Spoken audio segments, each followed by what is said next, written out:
Assalamu alaikum wa rahmatullahi wa barakatuh. Bismillah wa salatu wa salam ala Sayyidina Rasulullah. When I first came to Michigan, it was minus 14 degrees Celsius, which is the correct term for degrees.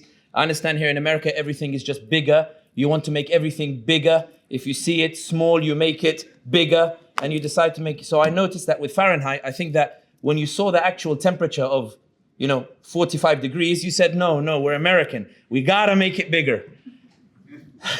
And in Texas, everything is much bigger than everywhere else. Thank you very much for having me. Thank you for hosting me. Thank you for bringing me to Michigan. It's nice to see Michigan in the summer. It's nice to see that sunshine actually does come out here. Sometimes when you do these speeches over and over again on the same topic, it's hard to find a way to repackage it. Because the topic itself doesn't change.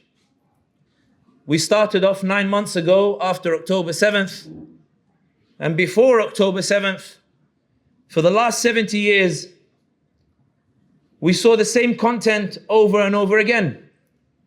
Ethnic cleansing, slaughter, arbitrary detention, bulldozing of homes, Sheikh Jarrah. We saw all of these various different events take place over and over again. And we make the same speeches over and over again. But I fear that sometimes we get to a point where we're not tired of trying to call an end for this genocide. We're at a point where when we hear it, we heard this speech before, let's move on to another thing, another issue, because I'm tired of hearing it over and over again. I wish Palestinians could just switch the channel and go to a different topic. Instead of waking up in Rafah, finding children with their heads blown off. One of the darkest ironies is when the Israelis lied about it, it made front page news for a whole week, wall-to-wall coverage. But when the Israelis did it, it didn't got a single headline on any of the mainstream news whatsoever. Before I start this, I'd like to categorically state the views expressed by Sami, the son of Muhammad Al-Hashimi Al-Hamdi, are Sami's own. They do not reflect Miftaah. They do not reflect those who invited me. They don't reflect those of the organization or the masjid or the people who are hosting me here in Michigan or those who attended. These are Sami's views alone. Brace yourselves.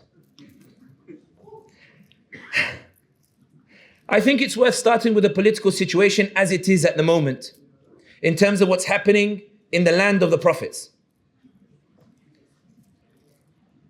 Today in the Huffington Post, it was reported that there is a leak from the White House that Biden is not going to impose a red line for any potential military action on the part of the Israelis in Lebanon. Because Netanyahu and the Israelis badly need a victory that they are unable to achieve in Gaza. And they badly need to offer a victory to an Israeli population that is angry that for all of the destruction in Gaza, there is no material gain. There's no land to settle in. There's no land that's been stolen. The Palestinians have not left, and the Palestinians aren't leaving, and Israeli soldiers are dying in the process for a land that does not belong to them. This is too much of a price to pay for a land that does not belong to us. Netanyahu, you have failed, and until you produce a prize for us, we demand that you are toppled from power and elections are held. The protests in Tel Aviv are not against the genocide, they are against the price that they are being made to pay for the genocide, which is the death of Israeli soldiers. Biden initially said, I don't want you to go into Lebanon because I don't want a Middle East war so close to the elections, because Americans will punish me if American soldiers are killed in any new conflict in the region. Because American public opinion has shifted. They're no longer entertaining the idea of foreign wars anymore. Bring our boys home, America first. What are we doing abroad? And that's why they are winding down a lot of the conflicts. It's why Trump withdrew troops from Syria. It's why Obama withdrew troops from Iraq. The American appetite is no longer conducive for war. So Biden is saying to Netanyahu, please Can you find a way to end this war? I'm willing to support you, but you're hurting me domestically. Netanyahu is saying, I don't give a damn, because if you lose, the other side will still support me. Some of you might be thinking, Sammy, you're painting a picture that Israel is losing, but all I see is genocide and all I see is Palestinians dying. So I came prepared with what I like to call Sahih non-Muslim.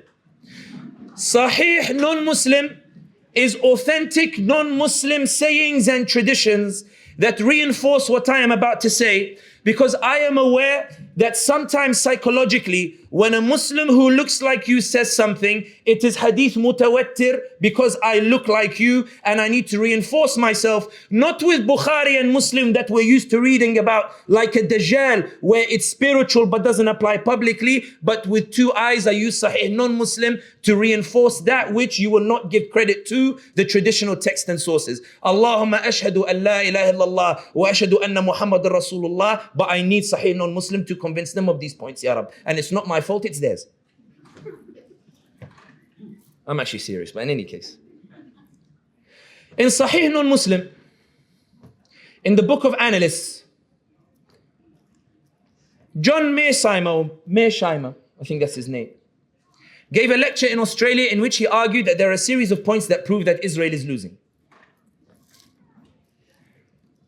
The reason why Israel attacked Palestine after October 7th is because Israel was taken by surprise that an attack took place at a time in which Netanyahu believed the Palestinian cause was about to be obliterated. In the week before October 7th, and the views expressed are Sammy's own, they don't reflect anybody else. My friends, they joke, they say Sammy always gives a talk as if it's the last time he will ever be invited to speak into a microphone, and I confess it's true. The week before October 7th, a country somewhere in the Middle East, it has some religious standing of importance. The leader of this country told Fox News that we are ready for normalization. We are getting closer every single day, and we are ready to normalize in exchange for... Whoever said Palestinian state, you can leave. He didn't say that. He said in exchange for a pathway to a Palestinian state.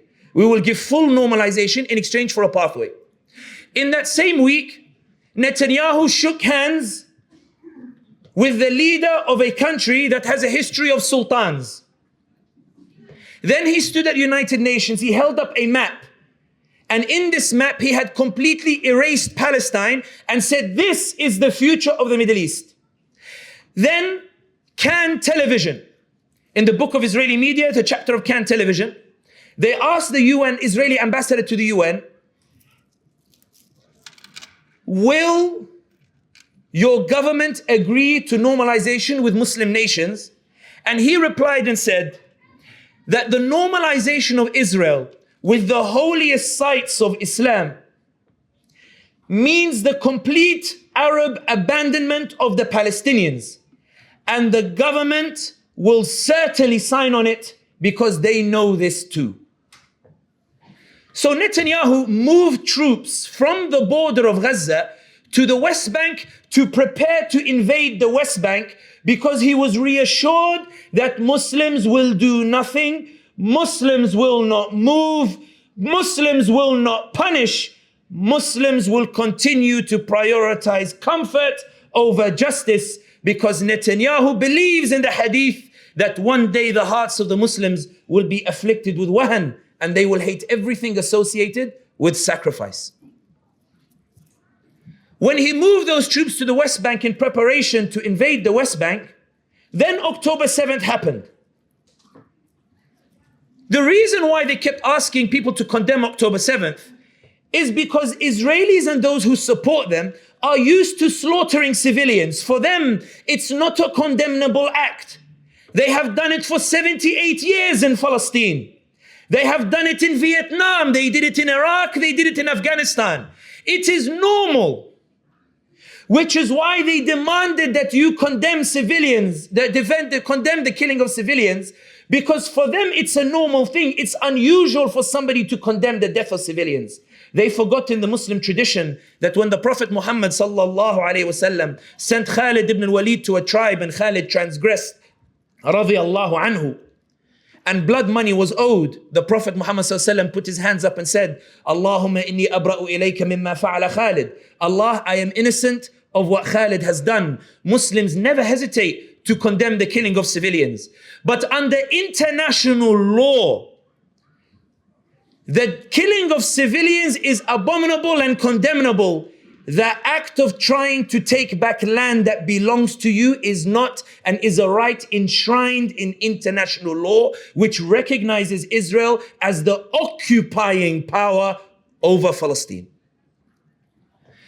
The reason why I start with this is, when Netanyahu was taken by surprise, the reason the Israelis were so angry was, Netanyahu, you promised us that as we steal land that does not belong to us, you promised us we would not have to pay a price for it.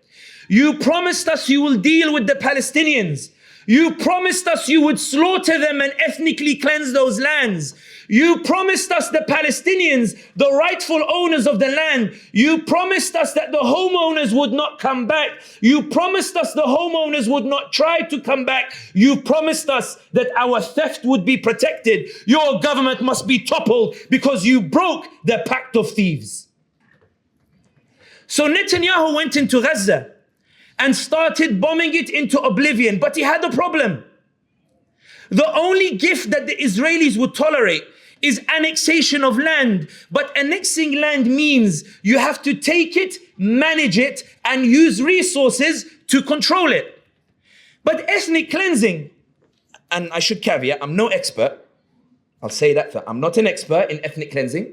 But in my analysis of ethnic cleansing is an expensive process.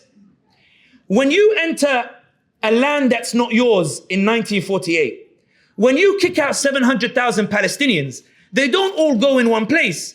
2,000 go here, 5,000 go here, 10,000 go here, 5,000. It's manageable. You go area by area, kicking out people, and they go to different territories because there are territories for them to go and run to.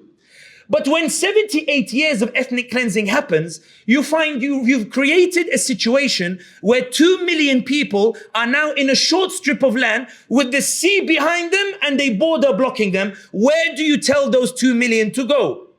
When you send in the settlers to live amongst those 2 million people, those 2 million people are the legitimate homeowners. And we all know Palestinian, you've all dealt with them. Stubborn, subhanallah. The ayah in the Surah Maryam was قوما جبارين. قوما جبارين are people of the land of Palestine. We all dealt with Palestinians before. They're not the easiest bunch. Palestinians don't give up. They're resilient. They resist. They stand for what's right. They keep going. 78 years, they don't stop. They keep moving. In the name of Allah and His Messenger, Palestine never dies. It keeps going because the Palestinians are a blessed people by Allah subhanahu wa ta'ala. Takbir. So these Palestinians, when the settlers go in and they start to occupy land, the settler is not amongst 10,000 or 1,000 Palestinians. He's in between 2 million Palestinians. 1 + 1 = 2. What do you think the Palestinians do? I didn't intend that rhyme, but it worked. What do you think they do? The Palestinians resist. When they resist, what does the Israeli expect Netanyahu to do? They don't expect Netanyahu to give the land back to the homeowner. They expect him to slaughter the homeowner. So Ariel Sharon in 2005, when he withdrew from Gaza, he didn't withdraw because he wanted to give the land back. He withdrew because he couldn't deal with the 2 million Palestinians. Because you only have 3 ways to deal with them. You either give them equal rights, but if you give them equal rights, you expose to the world that the Palestinians are the people of the land. Because suddenly you realize that democratically, they win the parliament. Democratically, they win the premiership. Democratically, they win the presidency. Democratically, the land goes to the people of the land. We can't give them equal rights. The second choice is apartheid. Apartheid is expensive. 2 million people constant, munakafat, constant fighting. It's too expensive. I can't keep going in. Ariel Sharon says, I'll withdraw. I'll do a concentration camp. I'll build a wall. But to satisfy the Israelis, I will allow permission for music festivals to take place at the walls of the concentration camp of the largest open-air prison in the world, according to Human Rights Watch and David Cameron, the former Prime Minister of the United Kingdom. Sahih, non-Muslim. That's the reference. You can find it there.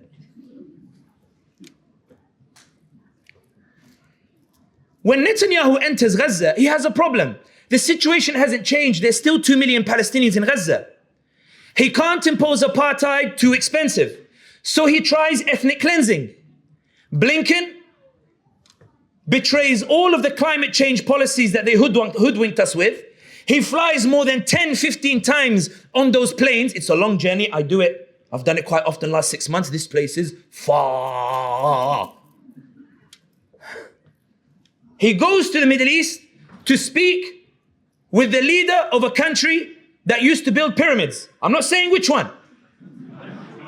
I'm not saying which one. I don't want to get anyone in trouble. I don't want to get anyone in trouble. I don't want to get any organization in trouble. He says to him, open the border, O ally of ours. Open the border so you can help us facilitate ethnic cleansing. You helped us destroy their tunnels. You helped us to blockade them. You helped us to suffocate them. Now we're asking you to help us to exterminate and ethnically cleanse them. Now the ally sits there of this country. They have a sphinx as well. And says to himself, طيب يا عم.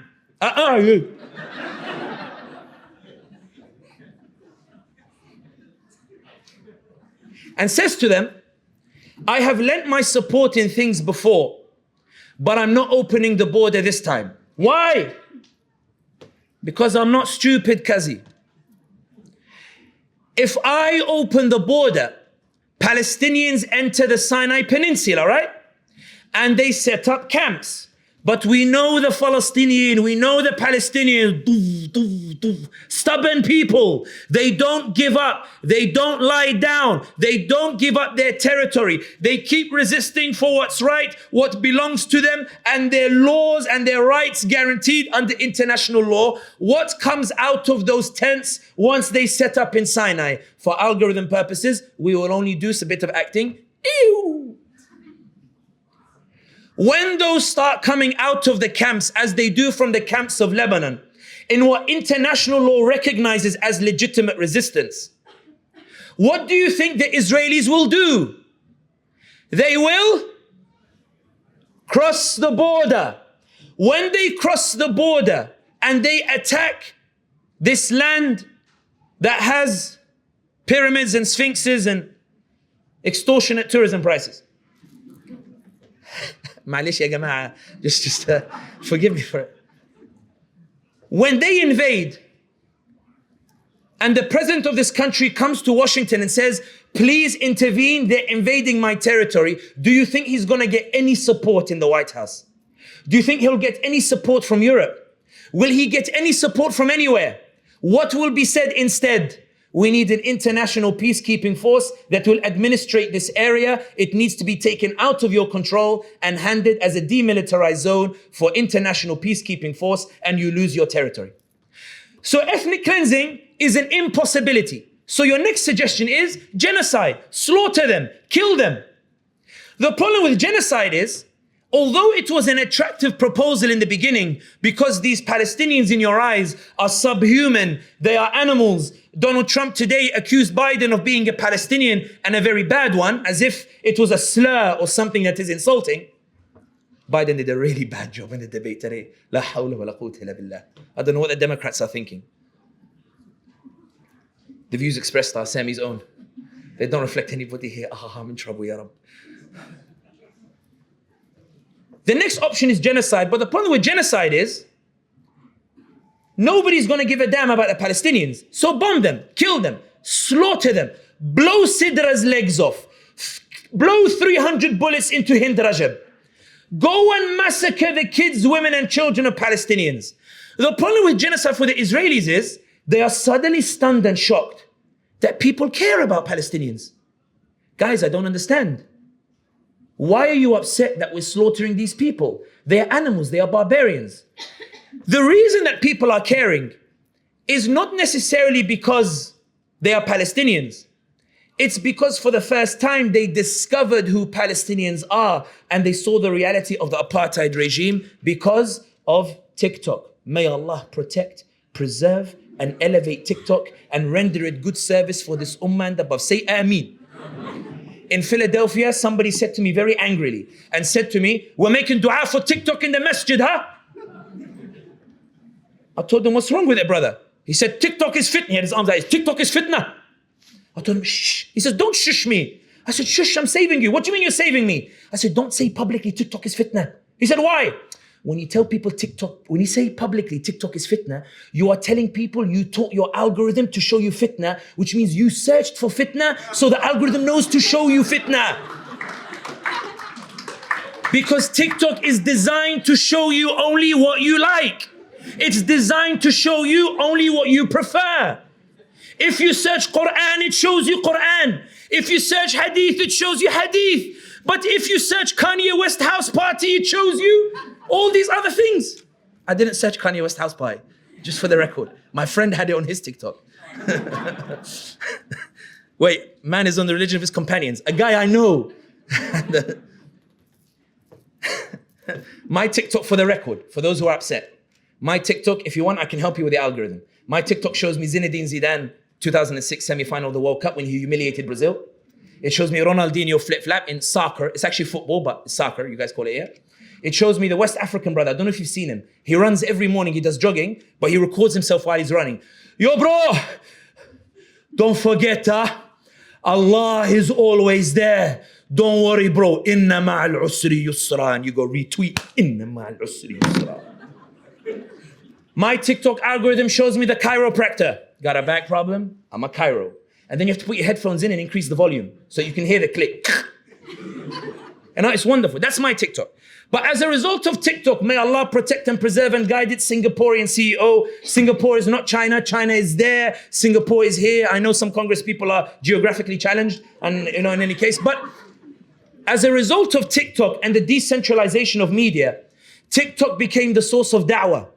Not da'wah in the Dajjalic perspective, which is, we limit it to cupcakes and Eid in the park, and which is all relevant. I'm not denouncing it. I'm denouncing your inability to see da'wah, the other side of da'wah, which is the activism involved in convincing the societies that you live in of the legitimacy of justice. Allah said in the Quran with regards to da'wah, وَمَنْ أَحْسَنُ قَوْلًا مِمَّنْ دَعَا إِلَى اللَّهِ وَعَمِلَ صَالِحًا وَقَالَ إِنَّنِي مِنَ الْمُسْلِمِينَ. Is there any better speech? The one who calls to Allah, does good deeds, and says, I am from the Muslimin. That's all well and good. Now let's open the other eye and read the following ayah. وَلَا تَسْتَوِي الْحَسَنَةُ وَلَا السَّيِّئَةُ. The good deed and the bad deed are not equal. Ya Allah, I've gone to give da'wah with cupcakes. What does the good deed and the bad deed have to do with this topic? Allah continues, idfa' billati hiya ahsan. Ya Allah, I went to give good da'wah. I went to give beneficial da'wah. What am I pushing back against? What is it that I'm pushing that requires me to push back with that which is best? Why is it when I went to give da'wah, I'm suddenly pushing back? Allah tells you, فَإِذَا الَّذِي بَيْنَكَ وَبَيْنَهُ عَدَاوَةٌ كَأَنَّهُ وَلِيٌّ حَمِيمٌ. For the one who is your enemy today, tomorrow might become your warmest ally. Allah, are you saying that da'wah is given also to enemies? Are you saying that da'wah is also given to those who are against us? Allah, are you saying that da'wah is a process of struggle? And ya ibadallah, I was asked by a sheikh in New Jersey, when we were sitting in the car together, we have to give proper pronunciation to these names, please. He said to me in the car, what is the hardest part, ya Sami, of these tours? I told him the hardest part is to convince my ummah that the right path requires struggle and a price to pay. And the hardest part is convincing them that that price is worth paying. The hardest part is convincing them that the storm that is coming in the next 2 to 4 years is worth weathering for the sake of punishing the one who committed the genocide of 100,000 Palestinians. The hardest part is telling my ummah that their ummah was slaughtered, 100,000 were killed. The hardest part is telling them that they won't be ethnically cleansed in America regardless of who comes into power.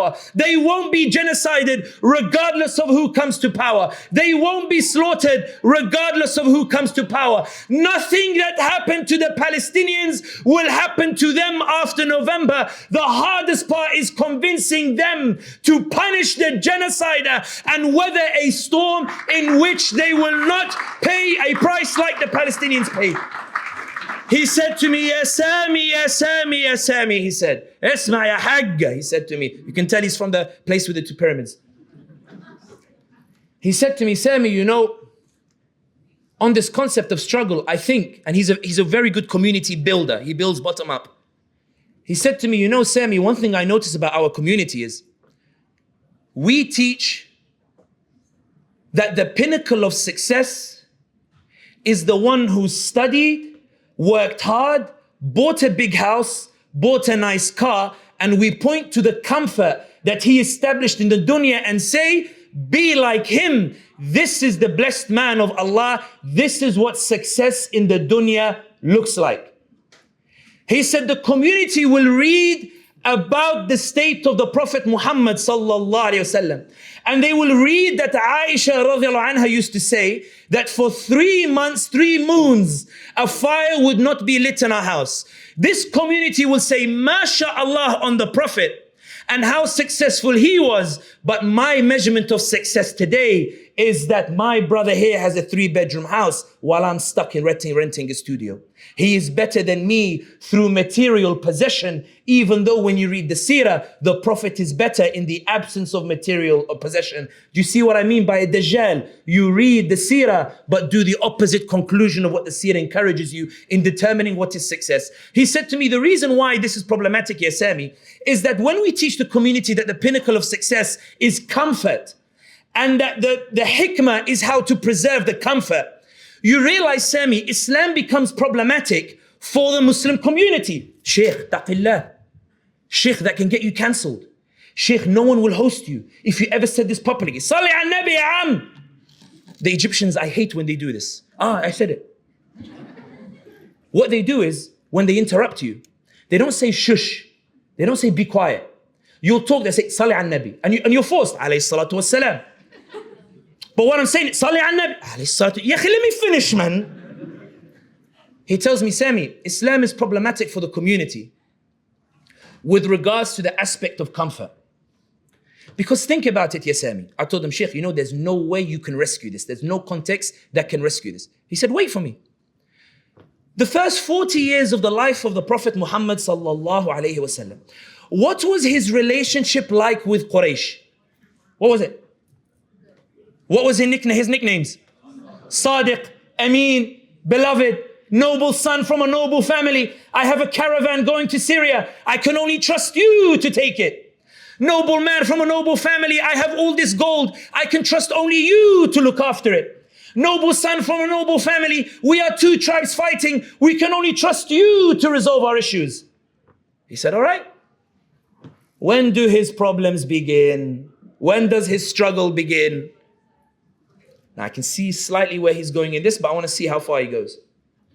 It begins when he gets the revelation. He says, Sami, does his personality change at the age of 40? It doesn't. They know he's still Sadiq. They know he's still Amin. So that's not what changes. What changes?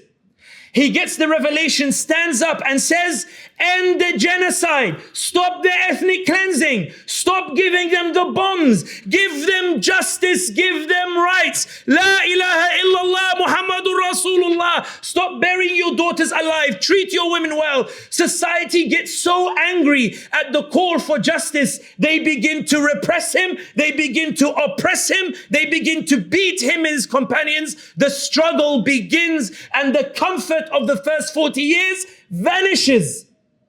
Then he says to me, Sami, When do his struggles end? They don't end until his dying breath. Do you see what I mean now, Sami? Islam tells you the pinnacle of success is to persevere through struggle, to stand for what's right and persevere in the struggle that is required. But we teach our children that struggle means there's something wrong. Islam tells you struggle is the prophetic way. We teach them struggle is the wrong way. Islam teaches us struggle is the way of Rasulullah sallallahu alayhi wasallam. We say that the way of struggle means you're doing something wrong. You need to change your way because hikmah is comfort. It's not struggle for what's right and what's just. The reason why I mention this is Netanyahu in Gaza has a problem. But one of the reasons Biden continues to support him is because Biden is now weighing up what could possibly happen to me in November. And he's calculating. Biden says to himself, I have two groups of people who are angry with me. Now I want to read you this from Sahih non-Muslim, the book of X, formerly Twitter. Chapter of correspondence, book of Washington Post, and John Hudson قال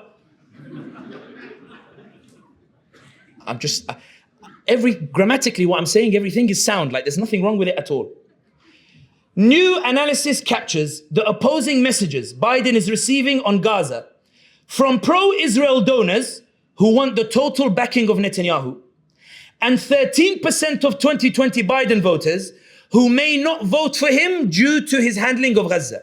The tafsir of this hadith is, come on guys, I'm being serious here. The tafsir is, new analysis captures that the condition that Zionist donors are imposing in exchange for their money, which is the support for Israel, that condition is what might lose Biden the election in November. You think that Israel is winning in Gaza, Netanyahu is about to fall and Biden is potentially about to fall because Gaza is the graveyard of injustice. Gaza is the graveyard of oppression. Gaza is the graveyard of what's wrong. Gaza is the moral consciousness of the world. Gaza proves that this tiny strip of land shook the whole world, and it's about to demonstrate that justice is more powerful than F-15s, more powerful than missiles, more powerful than anything, because 100,000 Palestinians died, but it's Israel that's losing. 100,000 Palestinians died. It's Israel that's scared. 100,000 Palestinians are dying. It's Biden who is terrified. Gaza scares the oppressors. Wallahu Akbar. For those of you watching, Allahu Akbar in this context means God is great in that He delivers justice. I'm aware that Allahu Akbar in the media is presented as something very different. And I remember once I was on a Tunis air flight, I was flying Tunis to London. There was a Palestinian wrestler who lives in Libya who won a world championship. So we all walked in the plane, MashaAllah, well done, my guy, well done. A lady walked in, saw him and said, MashaAllah, oh my God, I can't believe it's you. Listen, what you did, Allah, I would say Allahu Akbar, but the plane won't take off if I say it. So I had to make that clarification. The calculations of those who supported genocide, and I promise I won't go on too long about this. I promise I'm wrapping up soon. I shouldn't have said I promise. Anyway, Biden believes that between these two, the Zionists and those who want to punish him, one group are principled people and one group are a people of wahan. Zionists, people of principle, you betray Israel, we will punish you. The other side, you committed genocide, we might forgive you. So Biden is saying, I can't offend the people of principle. I can offend the people of wahan. Because the people of wahan say the hikmah is to forgive genocide, not to punish it. The hikmah is to swallow genocide because power belongs to America, not to Allah. The hikmah is to forgive genocide because we might struggle and suffer. How will you struggle and suffer, Azizi? Will they take your homes? No. Will they commit genocide against you? No. Will they kill you? No. How will you struggle? They'll make me uncomfortable when I watch them on TV. They might affect my job opportunities. I worked hard here, Sami, for my house. I worked hard for my money. You're telling me to compromise it because of 100. They're in Jannah anyway. Why should I punish this genocide? Biden believes that in November, it is more likely that Muslims will forgive genocide than Zionists will forgive the betrayal of Israel. And for those of you who think, Sami, you're exaggerating this, in Sahih non-Muslim in the chapter of press conferences, Biden was asked 3-4 months ago, Mr. President, aren't you worried that those who are angry at Gaza will punish you? He said no. They said why? And it's almost as if he quoted hadith. You'll see what I mean. He said the other side wants to put the Muslim ban, so I know they will vote for me. What Biden meant was, yeah, bint al-halal, yeah, jahla, you stupid journalist. Don't you understand these Muslims? For them, the idea that Auntie Halima can't get through the border is more terrifying than the slaughter of 100,000 Palestinians. The idea, have you seen the plane prices to fly to see Auntie Halima?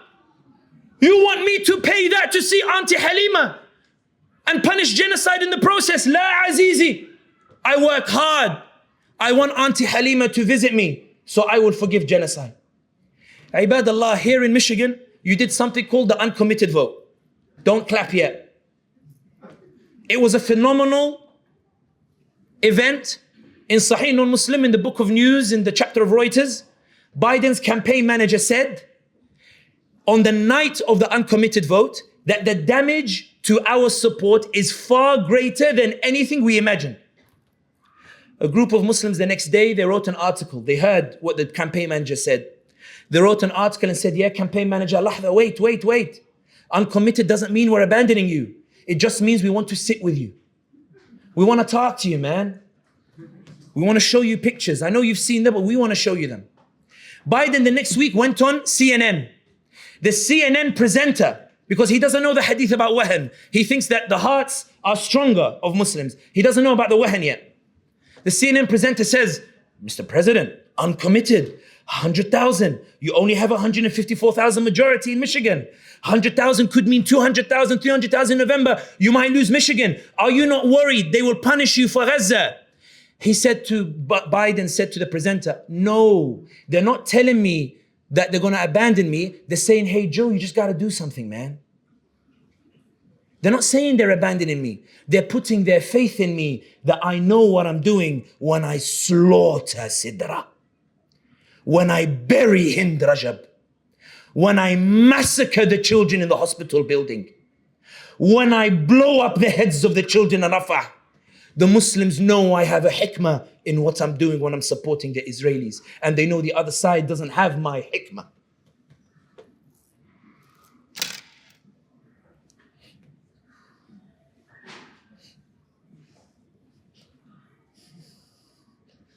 He says, I know these Muslims. They can watch a massacre of 100,000 and still say, forgive him. They can watch her legs blown off and say, forgive him. They can watch the slaughter, the heads blown off and say, forgive him. Because we're too comfortable in our homes, ya Sami.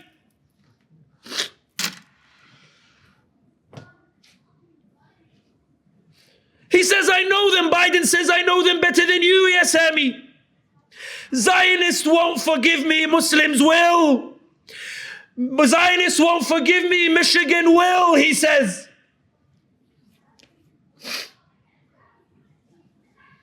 Ibadallah. Some of you might be saying, and I'm aware I'm pushing the time, and I promise this is the final stretch. I promise to behave, I promise. They gave me half an hour only. Ibadallah. There's a reason Gaza shook the world. Gaza shook the world because when the Palestinians called out and said, Ya Ibadallah, they're killing us. Please raise our voices, they said. Mu'taz Aziza said, raise our voices. Hind Khudari said, raise our voices. Palestine said, I beg you, raise our voices. The Palestinians said, I beg you, say something. Ummati, do something. Ummati, say something. Ummati, move. Move, ya Ummati. We all saw the videos and we said, these wretched Muslim rulers who do nothing. The share, come on society, see the haqq, see the truth. And American society heard the haqq and they heard the truth. Ibadallah, I've seen things over the past 8 months that the ummah has achieved that I thought it could never achieve. Ibadallah, for me, the seerah is as much a political book as it is a spiritual book. And I will say, the separation of politics and spirituality is a very Western concept. Islam never had it, we imported it. And we became Dajjalic in the process. But in any case, some of you will be saying, Sami, what more can we do? Jazakallah khair, Azizi, barakallahu fi. Please forgive me. Some of you will be saying, Sami, you've spent the last 8-9 months telling us our voice, our voice, our voice. I'm tired of hearing the same thing over and over and over again. To those people of Wahan, I say to them, it is your voice that changed the world. In the seerah of the Prophet Muhammad sallallahu alayhi wasallam, and I know there is somebody in America, I gave a talk in America and one of the brothers stood up and said, Sami, you keep telling us to read. I don't read, Kazi. So I told him, okay, Habib, I'll do movie references. He said, give me movie references. So I'll do movie references just for the jama'ah, the ijma'. If you want to read, go read. If you don't want to read, I'll give you the movie references. There is a wonderful movie called The Message by Mustafa Aqad, Allah yarahmu. It is about the life of the Prophet Muhammad sallallahu alayhi wasallam, and it is based on the seerah of the Prophet Muhammad sallallahu alayhi wasallam.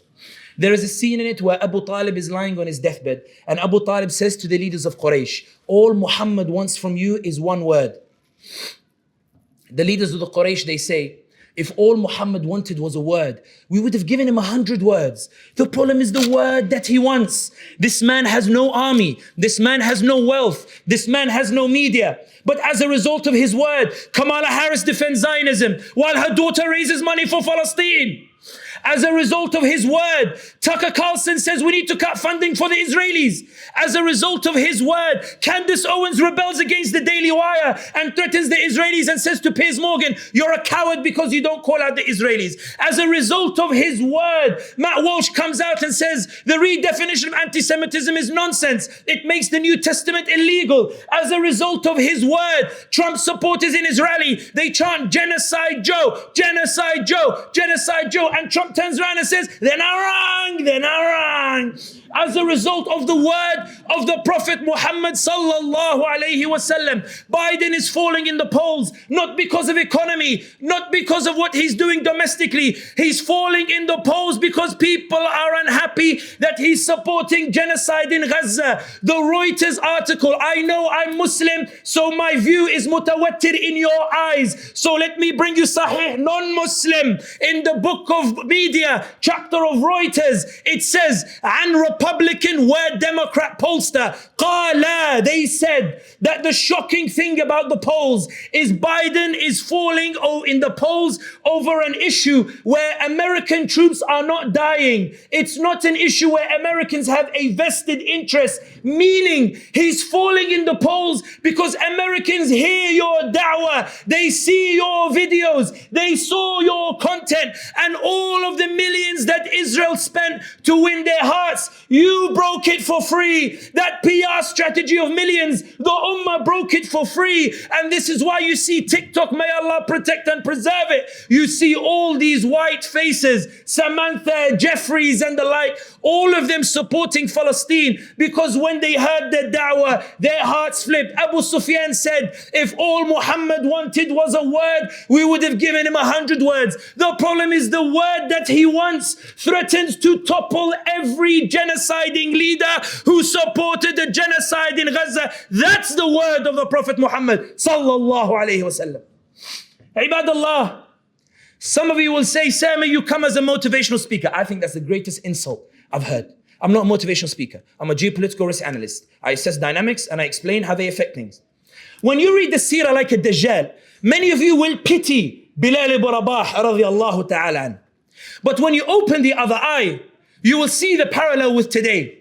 Ammar ibn Yasir radiallahu ta'ala an is brought before the leaders of Quraysh. They say to him, why have you abandoned the ways of our forefathers?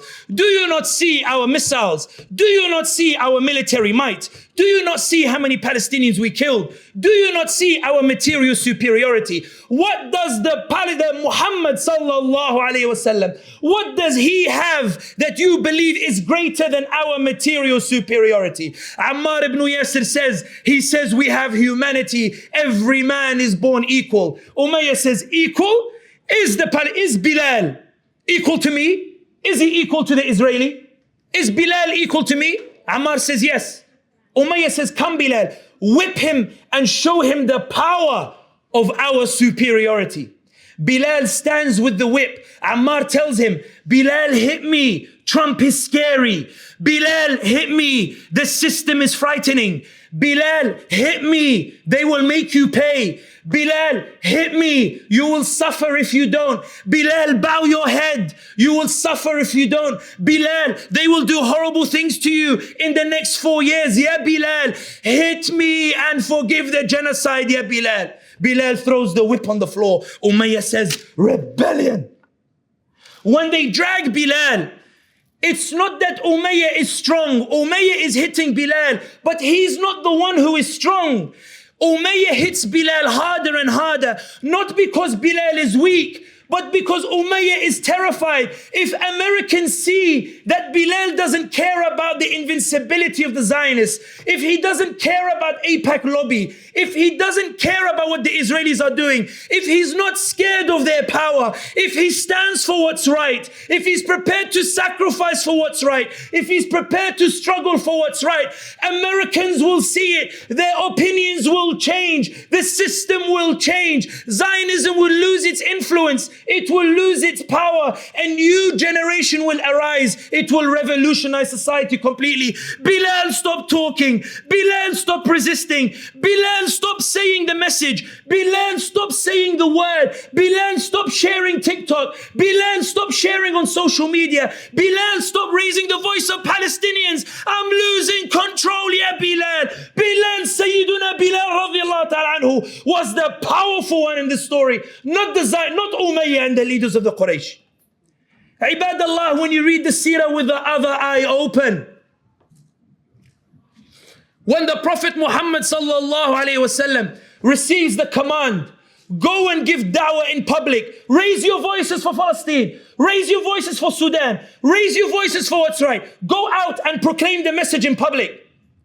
The movie is epic, I'll be honest. They lock arms. There is no God but God, and Muhammad is the messenger of God. And they go towards downtown, the city center. They go to the Kaaba.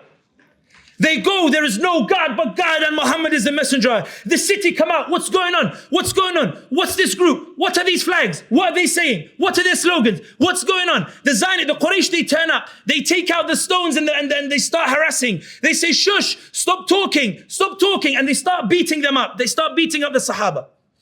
Then in the midst of it, somebody cries, Hamza, Hamza. The movie is epic. Anthony Quinn. Tutu, tutu, tutu, tutu. Hamza comes in and Hamza says, I don't know anything about Palestine and Israel, but I don't understand what the Palestinians could have possibly done to deserve the use of all this force against them.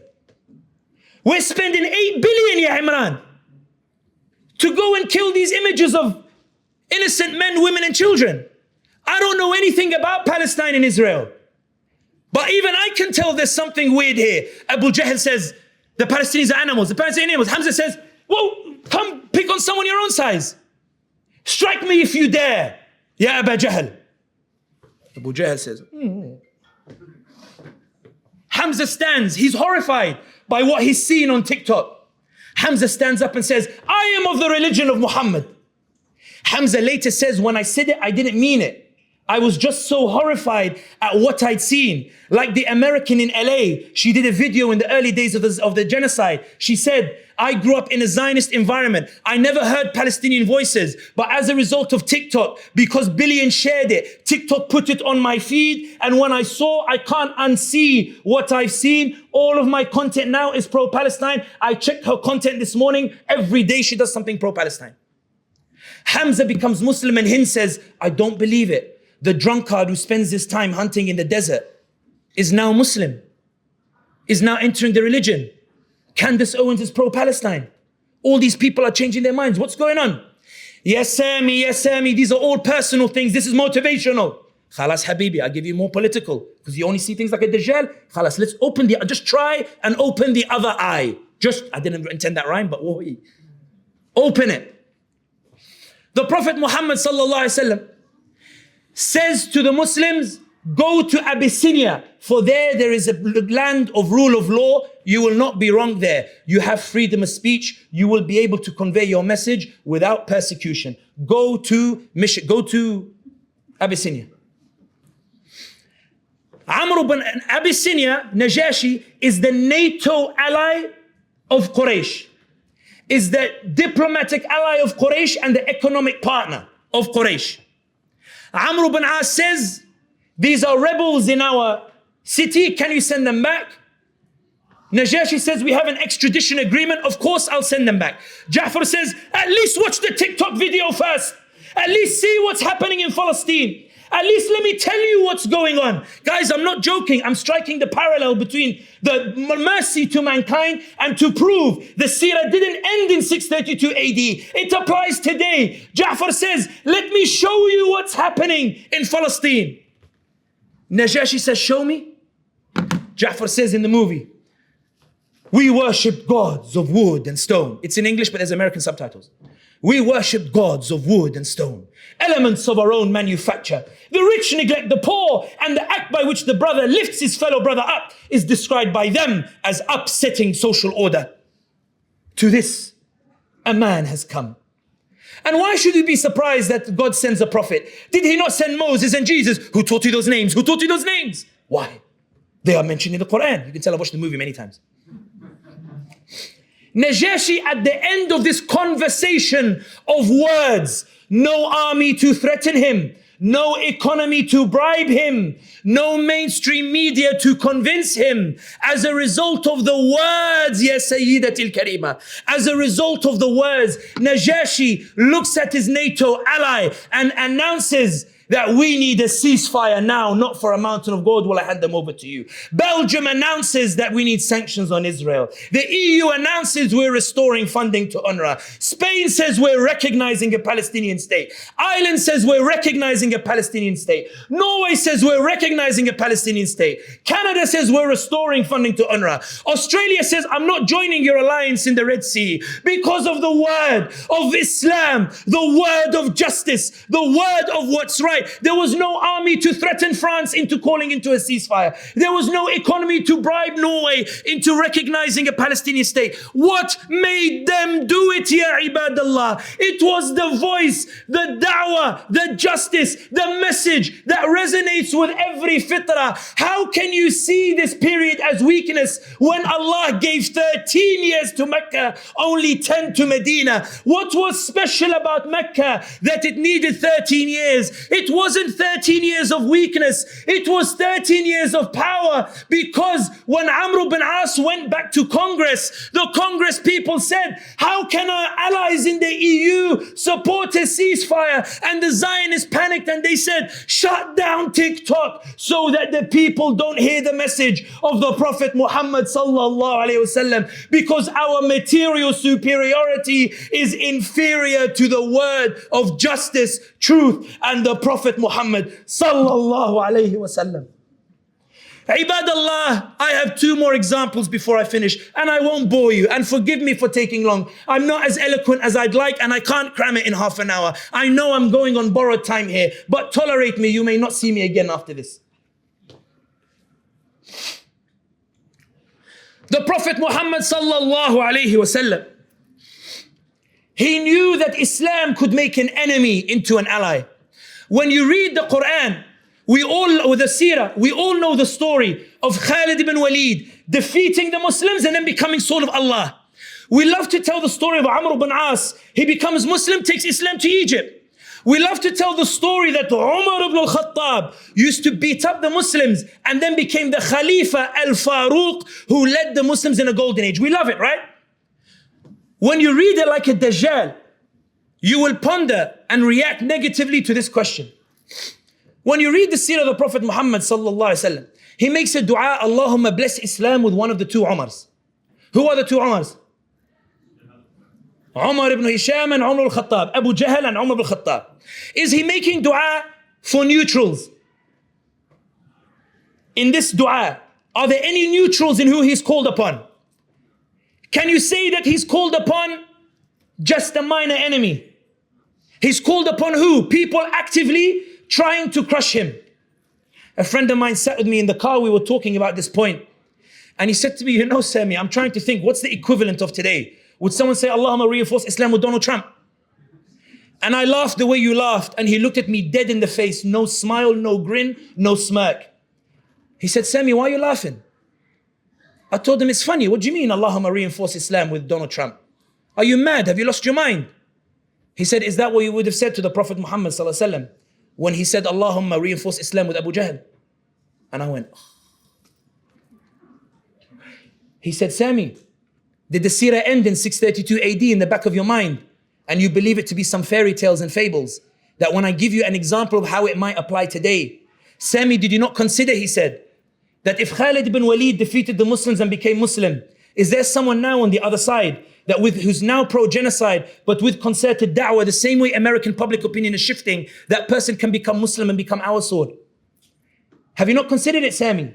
Or are you the Dajjal that you accuse other people of? Sami, did you not consider there's Amr ibn As on the other side, eloquently defending genocide, but with concerted da'wah, they are the ones who liberate our equivalent of Egypt from the superpower of the Romans at the time.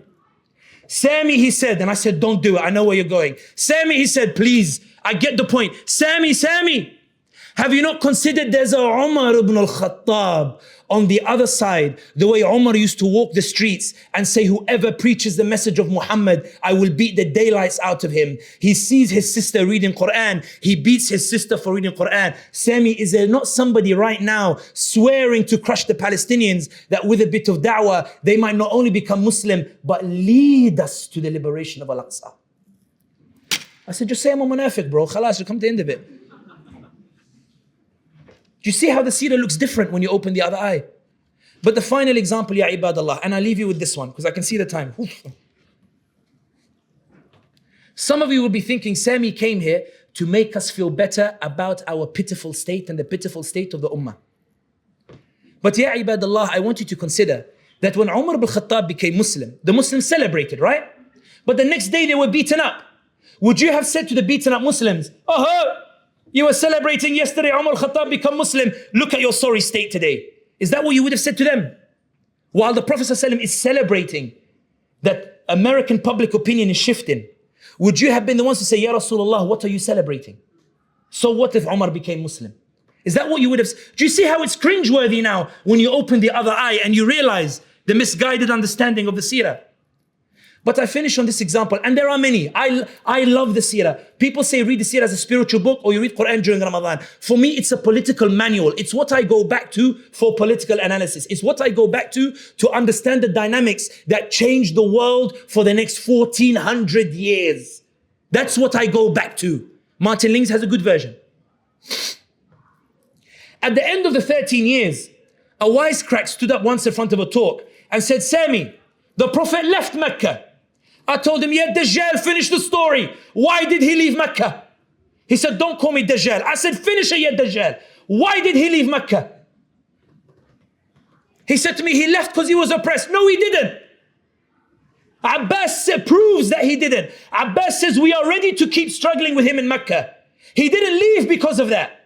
He left because after 13 years, public opinion shifted so much. It shifted so much because of the consistent da'wah, because of the consistent calling for justice, that two tribes called Aus and Khazraj, they go to the Prophet Muhammad sallallahu alaihi wasallam out of nowhere, and they say to him, Ya Rasulullah, we saw what is happening, and we can't handle it. Ya Rasulullah, we love your message. إننا سمعنا مناديا ينادي للإيمان أن آمنوا بربكم فآمنا. We heard somebody call to the Iman, that listen to this call and come to the call, so we believe in it. So they say to me, Ya Rasulullah, for your word, that lacks an army to impose it, that lacks wealth to buy it, that lacks a media to promote it, that is materially inferior to the Quraysh. For this message of yours, we are ready to give you a city and ready to give you an army and ready to give you wealth and what you need. Abbas, the uncle of the Prophet, is so surprised the way you would be surprised. He stands up and says, wait, don't give the pledge yet. Don't. He says, don't, wait, stop. Do you know what's in this pledge? This pledge will open a path of struggle that I fear you are not capable of. You will be at odds with the system, with the Zionists, with the US, with all. You will be at odds with all of Arabia. If you are not ready for it, no, Muhammad does not need you, for we have supported him 13 years. We are ready to continue supporting him. The Prophet didn't leave because of the oppression. Abbas says we are ready to continue backing him here in Mecca.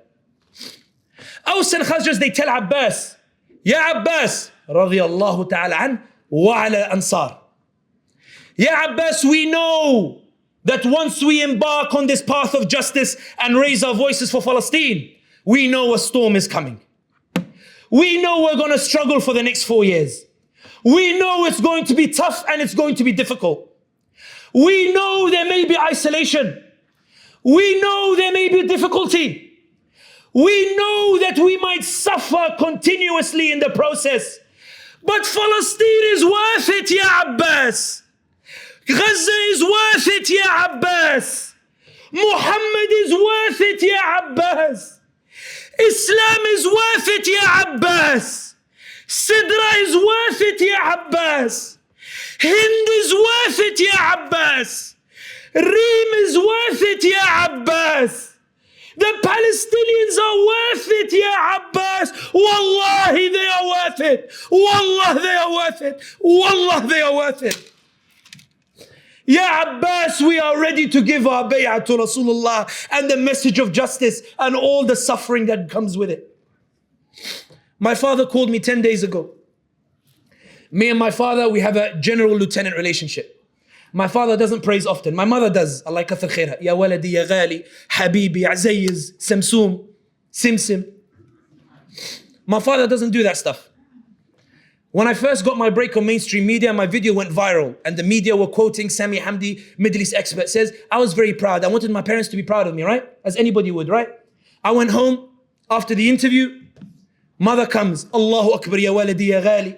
Allah yarfa'ak, o ya'allik, and may He use you for the ummah, and I'm proud of you, and may inshallah you always be a voice for justice, ya waladi, ya ghali. Thank you, ma, thank you, ma. You kiss her on the hands and everything, whatnot. But I'm waiting for Baba. Wait for the adhan, inshallah. Allahu Akbar, Allahu Akbar.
لا حول ولا قوة إلا بالله.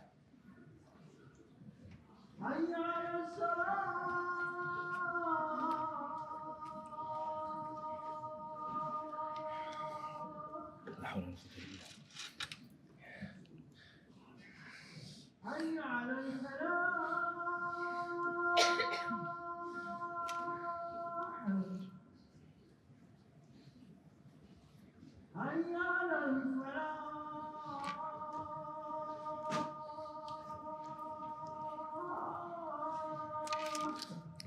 إلا بالله.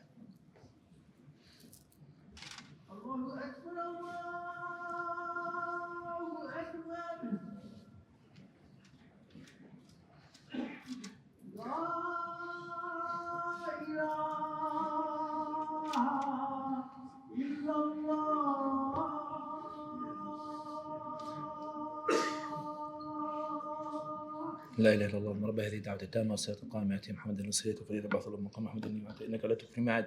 In these last 3 minutes, عباد الله, when I walked into my father didn't say anything. He just looked down on his Twitter. He has like 400,000 followers on Twitter. He likes to go through the comments. I don't know why. And Chelsea were playing on the football team, on the TV, soccer. I told him, Sammy Al-Hashimi. He said, wa alaikum salam. He didn't say anything. I said to him, who's playing? He said, it's a stupid game, Chelsea against somebody. After 5-10 minutes, I got frustrated. I said to him, Baba, I went on TV today. He goes, now that you mention TV, I was watching your interview. Why do you talk like somebody's chasing after you? Why can't you speak calmly, calm like this? My mother shouted from the other room, he talks like you, hey, he talks like you. My father called me 10 days ago, so I saw Baba on the phone. When Mama calls me, I answer easy. When Baba calls, Bismillah. Assalamu alaikum, Baba. Wa alaikum salam. Sami, how are you? Alhamdulillah. How is America? Alhamdulillah. Sami, I was watching one of your talks in America. I heard you tell the story about Abbas and the pledge of Aqaba. But Sami, you didn't finish the story. I said, Baba, what do you mean I didn't finish the story? You didn't finish the story. Baba, I got to the point. They said to Abbas, we're ready to struggle. Yes, but the crux of the whole story is in the next part. Baba, what's the next part? Sami, think about it. What did they ask Rasulullah sallallahu alaihi wasallam after they told Abbas we're ready to give the pledge? I said, Baba, what did they ask? Sami, think back to the story. They asked Rasulullah sallallahu alaihi wasallam a question. I said, Baba, I'm racking my brains. What did they ask him? What am I missing? Sami, listen to me, ya waladi. Waladi means he's in a good mood. Listen to me, waladi means my son. Sami, they asked Rasulullah sallallahu alaihi wasallam, what is our reward? And I went, oh. You know the way that you ask me, Sami, what will happen to us if we punish genocide? They are saying, what will happen to us if we support you? What's our reward, Ya Rasulullah? Sami, this is the crux of the issue. What did Rasulullah sallallahu alaihi wasallam reply, Ya Sami? I told them, Baba. They replied, he goes, and he interrupted me. He goes, yes, Sami, understand the significance. Yes, Sami, if Rasulullah sallallahu alaihi wasallam had said to them, yes, Sami, that your reward is the Khalifa will always be from Ansar, would anyone have blamed him? No one, because they gave him support. If he had said to them, yes, Sami, the pearls of Persia and Rome will be yours and yours alone, would anyone have blamed him, yes, Sami? I said, no, Baba, they wouldn't. They gave him the support. Sami, what did Rasulullah sallallahu alaihi wasallam say to Ansar? This is the crux of the point about standing for what's right and just and embracing the struggle. What did he promise them, ya Sami? Tell me, my son. I said to him, ya Baba, all he promised them was Al-Jannah. And they said, Allah, that's enough for us. The struggle is worth it. Not because of the promise Sami paints for you in the next 4 years. The struggle, genocide, is worth punishing for Jannah. It's worth punishing for what's right. It's worth punishing for justice. It's worth punishing in the name of Allah. It's worth punishing in the name of what's right. It's worth punishing in the name of justice. Allah and Jannah are worth more than anything in this dunya. And that's why, ya ibadallah, after trying to convince you of the scenarios and convince you that it's worth punishing genocide, if none of the dunya things convince you, then imagine, ya ibadallah, we have a chance to punish genocide. Let it be that when we meet our beloved in Jannah, sallallahu alayhi wasallam, when we meet him in Firdaus, when we meet him in that gathering, don't you all wish for it? When we meet him in that gathering with his blessed face, and he asks us which generation we're from, do you want to be the ones to tell him, Ya Rasulullah, we had the chance to punish genocide, but we were worried about Muslim ban? Will you be the ones who tell him, Ya Rasulullah, we could have punished genocide, but we built good homes and comfort in the dunya, you should have seen it. I did an extension, it was phenomenal. Or will you tell him, Ya Rasulullah, I was so desperate to see you, so desperate for Jannah, so desperate to do what's right, I was ready to give the dunya ma fiha to sit with you, my beloved Prophet Muhammad sallallahu alayhi wasallam. And he will say, Burikta, you have been blessed. Come, it is time to go. Ya Rasulullah, where are we going? Why? Allah is about to reveal his veil. Ibadallah.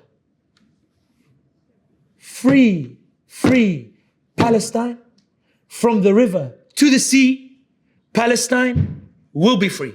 Assalamu alaikum wa rahmatullahi wa barakatuh.